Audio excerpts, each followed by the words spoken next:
Hi dear students, welcome back to Xylem Learning. 5 mark കിട്ടാനുള്ള ചെറിയൊരു ഭാഗമായിട്ടാണ് സാർ വന്നിരിക്കുന്നത്. 5 മിനിറ്റോട് തന്നെ നമുക്ക് എന്ത് ചെയ്യാം, തീർക്കെടുക്കാം. ഓക്കെ, അപ്പോൾ ഇന്ത്യയിലെ സമതലങ്ങൾ, പ്ലെയിൻസ് ഇൻ ഇന്ത്യ, ഈ ഒരു ഭാഗത്ത് നമുക്ക് വരാൻ പോകുന്ന ചോദ്യം എന്ന് പറയുന്നത് ഫസ്റ്റ് ഈ ഒരു ലാൻഡ് ഫോം ഐഡന്റിഫൈ ചെയ്യാനാണ്.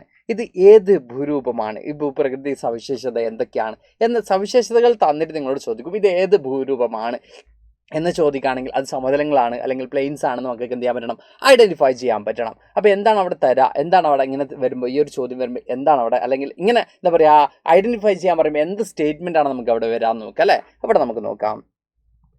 Dash are extensive land level എന്താ പറയുക, extensive and level land form നമുക്ക് വരും. This vast expansive plain in to the south Himalayan mountain ranges. നമുക്കിവിടെ വരുന്നത് ഇതായിരിക്കും.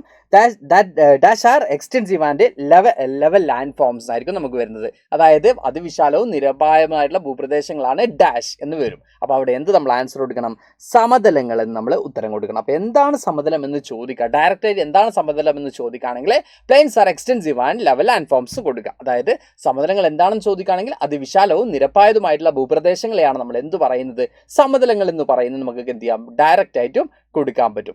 അതുപോലെ തന്നെ ഹിമാലയൻ മൗണ്ടെയിൻസിന്റെ എന്ത് ചെയ്യുന്നുണ്ട്, സൗത്ത് പോർഷനിലായിട്ട് ഒരു വലിയ പ്ലെയിൻസ് ഫോം ചെയ്യപ്പെട്ടിട്ടുണ്ട്.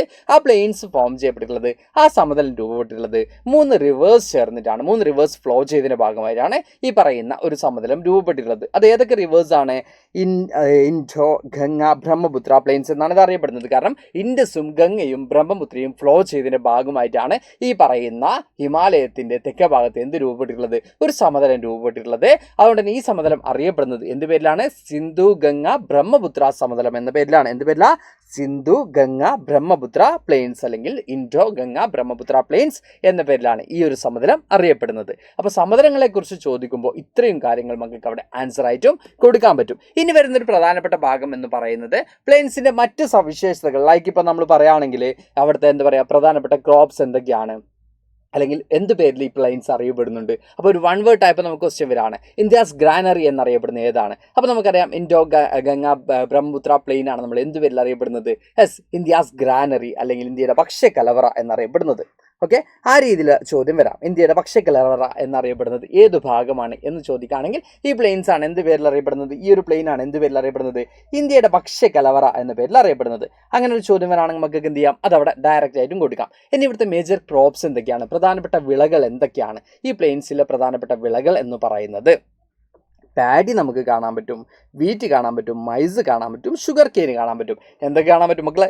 ഗോതമ്പ്, നെല്ല്, ചോളം, കരിമ്പ്.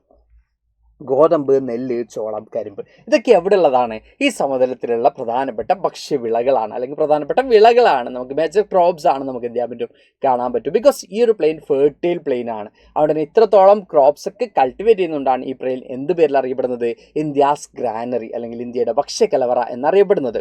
ഓക്കെ, അപ്പോൾ പ്ലെയിൻസിനെ കുറിച്ച് ഇത്രയും കാര്യങ്ങൾ പഠിക്കുക. അതായത് നമ്മൾ പറഞ്ഞ ഇത്രയേ ഉള്ളൂ. എന്താ പറയുക, ലെവൽ ആൻഡ് എക്സ്റ്റെൻസീവ് ലാൻഡ് ഫോംസിനെയാണ് നമ്മൾ എന്ത് പറയുന്നത്, പ്ലെയിൻസ് എന്ന് പറയുന്നത് നിരപ്പായതും വിശാലമായതുമായിട്ടുള്ള ഭൂപ്രദേശ ാണ് നമ്മൾ സമതലങ്ങൾ എന്ന് പറയുന്നത്. ഇനി ഇന്ത്യയുടെ നമ്മൾ പറയുകയാണെങ്കിൽ ഹിമാലയത്തിന്റെ തെക്ക് ഭാഗത്ത്, ഹിമാലയൻസിന്റെ സൗത്ത് പോർഷനിൽ എന്ത് ചെയ്തിട്ട് പ്രധാനപ്പെട്ട ഒരു പ്ലെയിൻ ഉണ്ട്. ആ പ്ലെയിൻ രൂപപ്പെട്ടിട്ടുള്ളത് എന്തൊക്കെ ചേർന്നിട്ടാണ്? ഇൻഡസും ഗംഗയും ബ്രഹ്മപുത്രയും. സിന്ധു ഗംഗ ബ്രഹ്മപുത്ര നദികളൊക്കെ ഒഴുകിയതിന്റെ ഭാഗമായിട്ട് അലൂവിയൊക്കെ ഡെപ്പോസിറ്റ് ചെയ്താണ് ഈ ഒരു പ്ലെയിൻ രൂപപ്പെട്ടിട്ടുള്ളത്.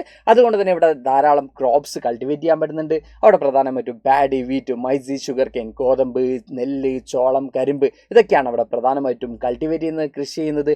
അതുകൊണ്ട് തന്നെ ഈ പ്ലെയിൻ എന്ത് പേരിൽ അറിയപ്പെടുന്നുണ്ട്? ഇന്ത്യാസ് ഗ്രാനറി അല്ലെങ്കിൽ ഇന്ത്യയുടെ ഭക്ഷ്യക്കലവറ എന്ന പേരിൽ അറിയപ്പെടുന്നുണ്ട്. വളരെ ചുരുങ്ങിയ സമയം കൊണ്ട് വിത്തിൻ 5 മിനിറ്റ്സ് നമ്മൾ പ്ലെയിൻസ് പഠിച്ചു. പ്ലെയിൻസിൽ നമുക്ക് എന്തായാലും എത്ര മാർക്ക് എക്സ്പെക്ട് ചെയ്യാം മക്കളെ? 5 മാർക്കിൻ്റെ ഒരു ക്വസ്റ്റ്യൻ നമുക്ക് പ്രതീക്ഷിക്കാം. അപ്പോൾ ഈ പ്ലെയിൻസ് നമ്മൾ വിത്തിൻ 5 മിനിറ്റ്സ് പഠിച്ചു തീർത്തു അല്ലേ? ഇങ്ങനെ നമുക്ക് ചെറുതായി ചില വീഡിയോസിലൂടെ നമുക്ക് എന്ത് ചെയ്യാം, എല്ലാ ഭാഗങ്ങളും പഠിച്ചെടുക്കാം മക്കളെ. അപ്പോൾ നമ്മൾ വീണ്ടും വരുന്നതാണ്. Thank you all, by.